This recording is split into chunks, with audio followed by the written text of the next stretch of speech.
Hi, second grade. My name is Miss Pascal and I am a second grade teacher at Cogburn. Today I'm going to be teaching you your science lesson and we're going to be talking about two really important things. One is a reversible change and two is an irreversible change. So we're going to be learning some different examples of those two new words. We're going to start by reading a couple of pages out of one of our science reader books together. So first, we're going to talk about evaporating and boiling. A lot of you guys have probably seen one of your parents cook pasta on the stove. And when they put a pot of water on the stove and it comes to a boil, you might notice that there are some bubbles at the top of it. And that is an example of evaporation. Water can change from a liquid to a gas. This happens when heat makes water boil. When water boils, evaporation happens. Water becomes a water vapor or a gas. So if you were to put a pot of water on the stove and boil it, the water level would go down and down and down because the water is turning into a gas. It's turning into something called water vapor. And that's an example of these bubbles that happen when you boil your water. Now, the opposite of evaporation is condensation or condensing. So water vapor can change back into liquid water. This happens when heat is taken away. Cold water takes heat from the air and condensation takes place on the glass. So if you've ever taken a cold glass of water outside on a hot day, you might notice that the outside of the glass starts to get wet. The liquid water forms on the outside of the glass, and that's an example of condensing. Now, the last thing I want to talk to you guys about today is burning and cooking. And burning and cooking are examples of irreversible changes, and we're going to be explaining what those are in just a second.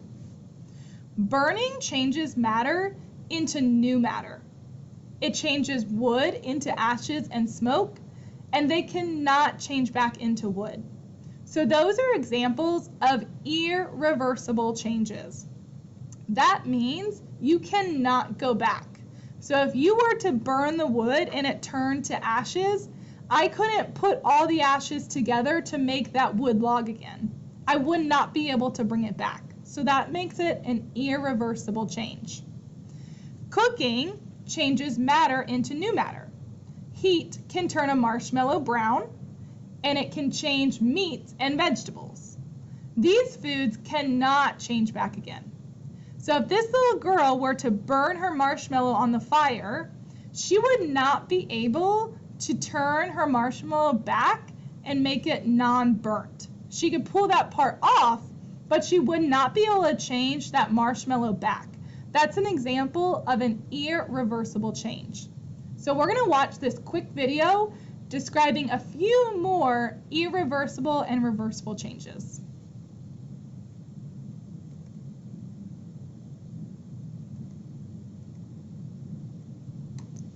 Breakfast time. Excellent. Oh, sorry. Anyway, some changes we make to materials are irreversible. So once the change has happened, we can't go back again. If you crack an egg in a frying pan and heat it up, that's an irreversible reaction. You're never getting that raw egg back now. Mixing water, sand and cement, that's an irreversible change. I'm guessing nobody explained that to you. Well, when you put the three together, you get concrete. It sets very hard and can't revert back to being soft again. Burning can also cause an irreversible reaction, obviously under strict adult supervision. Cheers, Dad. If you burn paper, you get smoke and ash. You can't write or draw on that. Hey, what are you burning there? Oh, brilliant. It's the safety instructions from the cement mixer. I think we're going to have to cut you out. Don't think that's going to cut concrete, I'm afraid. How's your egg? Whoops.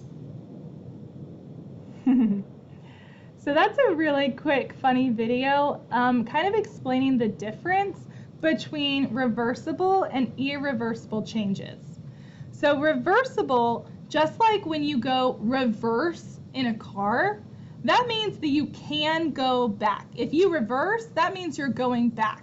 So here are some examples of reversible changes, changes that you can go back. The first example is melting ice. So ice melting is an example of a reversible change, because if you took ice out of the freezer and you put it outside and it melted, you could put the water that it changed into back into the freezer and change it back into ice. You can go back, so it is reversible. Another example of a reversible change are melting popsicles.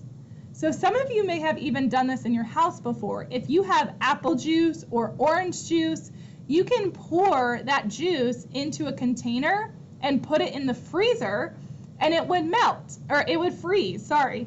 If I took it out, then it would melt, but I could change it back again. Since I can change it back, it is reversible.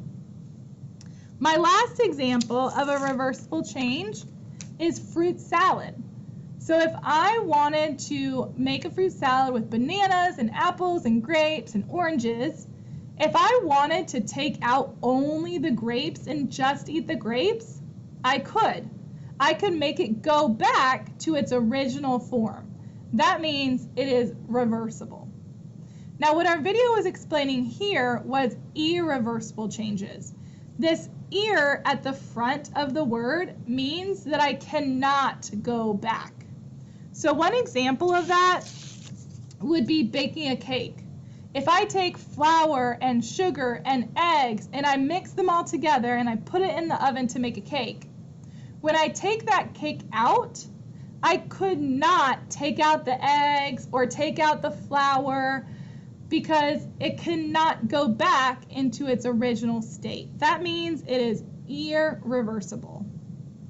Another example of an irreversible change is cooking a marshmallow. So just like in our book, we said if that little girl were to burn her marshmallow, she would not be able to go back to her white marshmallow that she started with. That means that that change is irreversible. She cannot go back. Our last example of an irreversible change would be burning a candle. Once you burn the candle and you burn the wick and the wax, you cannot have a brand new candle again. The candle is used and you cannot go back. So that's another example of an irreversible change. So remember, reversible means you can go back, and irreversible means you cannot go back. Today, your seesaw activity below is going to be a matching game where you'll have to decide if it's reversible, if you can go back, or if it's irreversible, you cannot go back. Good luck!